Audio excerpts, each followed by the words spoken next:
Thunder! Thunder! Thunder! Thundercats!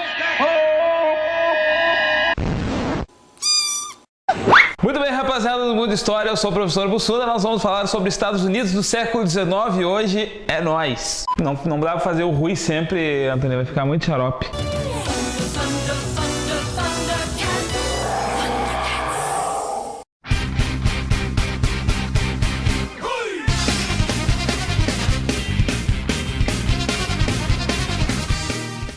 Gente, hoje nós vamos estar aqui falando com você sobre o processo de expansão dos Estados Unidos no século XIX. Estados Unidos, que você sabe que lá no final do século XVIII, mais precisamente em 1776, quando ele declara sua independência, eles são apenas uma faixa litorânea do Atlântico, a região das 13 colônias que havia sido da Inglaterra e se revoltou contra a Inglaterra. Mas é aí, já no finalzinho do século XVIII, que no Tratado de Versalhes de 1783, eles ganham mais um pedaço de terra, mas o seu grande território, e hoje os Estados Unidos é um dos maiores países do mundo, esse grande território vai ser conquistado quando? Ao longo do século XIX, dentro do processo que a gente chama de a Marcha para o Oeste. Os Estados Unidos da América, rapaziada, eles vão receber milhões de imigrantes ao longo do século XIX, vão ter a sua população crescendo um monte, e a gente vai ter que começar a entender que fatores que levaram a esse grande crescimento dos Estados Unidos ao longo desse período do tempo.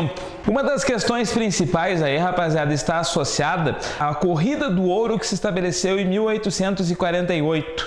Esse ouro que foi encontrado na Califórnia, ele serviu de atração para muita gente que estava vindo da Europa, de Inglaterra, de Irlanda, de Alemanha, de outras regiões aí, e que acabaram se deslocando em direção ao oeste dos Estados Unidos. Nós também devemos entender, rapaziada, que os Estados Unidos e seu governo, eles acabaram privilegiando a vinda de imigrantes, distribuindo terras para esses imigrantes. Nós podemos inclusive fazer um paralelo com o Brasil, né? O Brasil, em 1850, decretava a lei de terras e dificultava, por conta da lei de terras, o acesso do imigrante à terra. Na década de 1860, os Estados Unidos lançava a lei de Homestead, a Homestead Act, e essa lei privilegiava os imigrantes e doava terras ao oeste para esses imigrantes. Então, o governo dos Estados Unidos, ele trazia uma política de ocupação do interior e fazia essa política valer, comprando terras, negociando terras e depois fazendo guerras com o México. Vamos observar aqui, rapaziada, no mapinha, ó.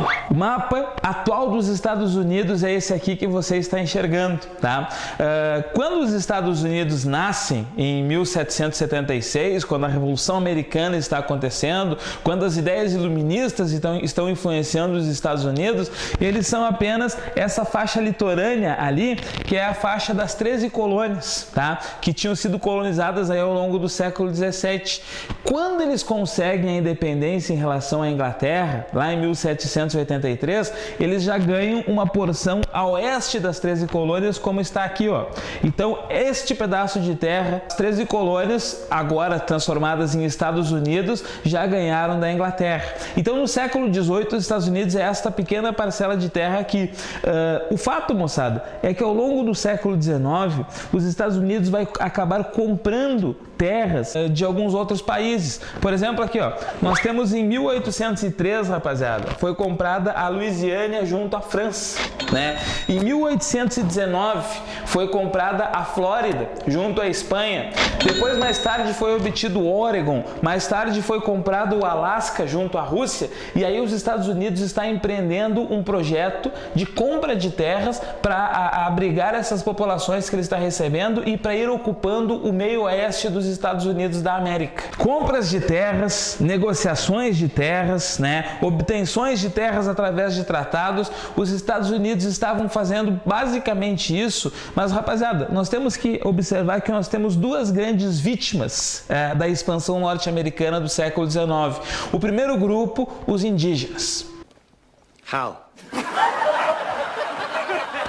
Os indígenas, moçada, eles acabam se confrontando com os colonos, com os imigrantes que vêm aos Estados Unidos e marcham em direção ao oeste, e os indígenas, eles acabam se colocando em guerra, né? Boa parte daqueles filmes de Bang Bang que os Estados Unidos produziam um tempo atrás, Lá vai!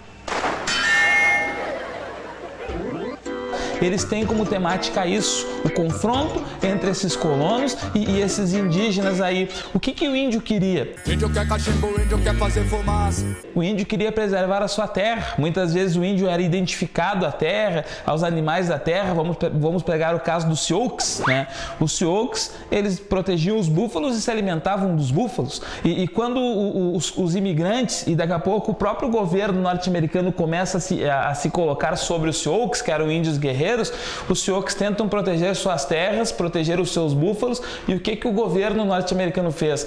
O extermínio de búfalos para prejudicar economicamente, culturalmente e espiritualmente os Sioux. Os Sioux acabaram sendo exterminados ao longo do século XIX dentro desse projeto de expansão, assim como vários outros grupos de indígenas que foram sendo ou exterminados fisicamente ou exterminados culturalmente dentro desse projeto de expansão.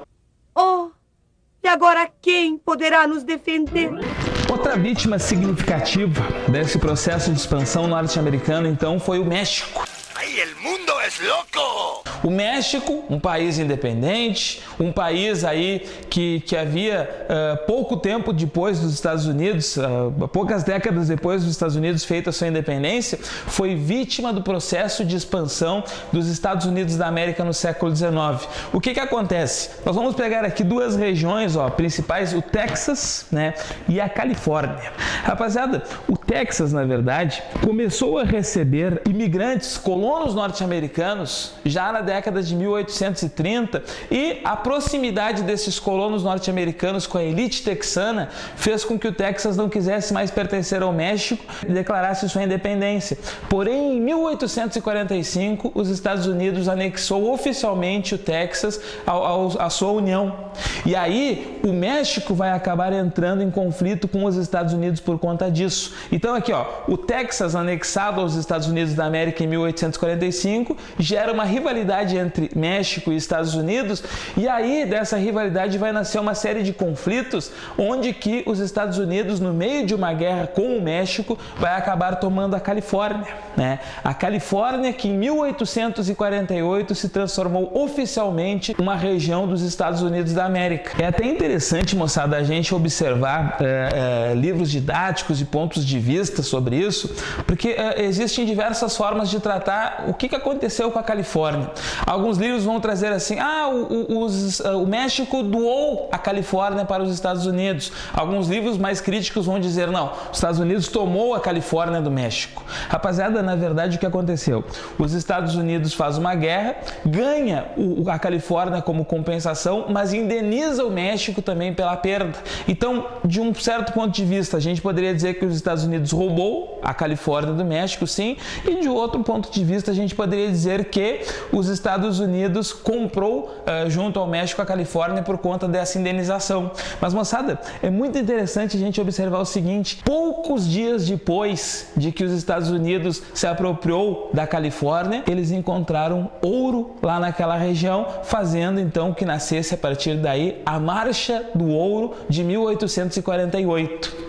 O ouro encontrado na Califórnia, rapaziada, ele é muito significativo para esse processo da entrada de imigrantes que a gente já vinha falando antes, né? Então nós temos o registro aí de milhões de imigrantes adentrando os Estados Unidos, principalmente nessa ensandecida corrida do ouro, onde os mexicanos estão sendo desrespeitados, onde os índios estão sendo exterminados e onde, na verdade, os Estados Unidos está fundando aí a sua concepção de nação dentro de uma concepção que ainda tem a ver com os primeiros colonizadores puritanos do início do século XVII, quando chegaram nos Estados Unidos para colonizar regiões mais ao norte. Do que eu estou te falando? Eu estou te falando do forte pensamento religioso que tem a ver com o processo de formação e depois de expansão dos Estados Unidos da América.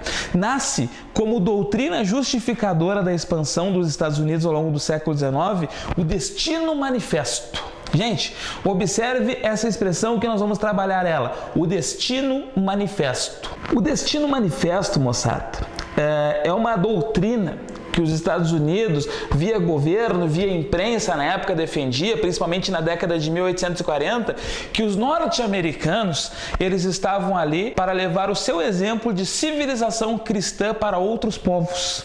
O que se acreditava? Que os povos como os indígenas ou os mexicanos, eles eram civilizações atrasadas, né? E que daí os Estados Unidos e sua civilização litorânea, como mais avançados, tinham um dever, levar um exemplo de civilização cristã para esses povos atrasados do oeste e do sul, no caso dos mexicanos. Até, moçada, nós podemos fazer esse paralelo.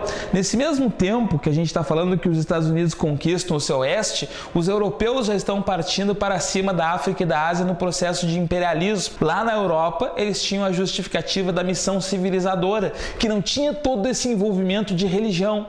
Aqui nos Estados Unidos, para conquistar o oeste, eles têm alguma coisa tipo uma missão civilizadora, só que com envolvimento de religião, que é justamente isso que eu falei para vocês, o Destino Manifesto. Já vi vestibulares falando que o Destino Manifesto é de fundamento religioso, porque eles dizem: nós estamos levando o nosso exemplo de civilização cristã para esses povos atrasados do oeste. E é em cima disso que os Estados Unidos está formando seu território aí na primeira metade do século XIX. Esse país que vai estar formando seu território na primeira metade do século XIX vai acabar entrando em conflito interno na segunda metade do século XIX. As diferenças entre o norte industrializado e o sul agrícola vão aparecer aí e vão gerar a Guerra de Secessão. Mas a Guerra de Secessão daí vai ser um assunto para uma próxima aula que a gente vai ter aí nos nossos vídeos. Espero que essa aqui tenha sido útil para vocês, a formação dos Estados Unidos da América. Ficamos por aqui. Um grande abraço para todos vocês. É isso aí.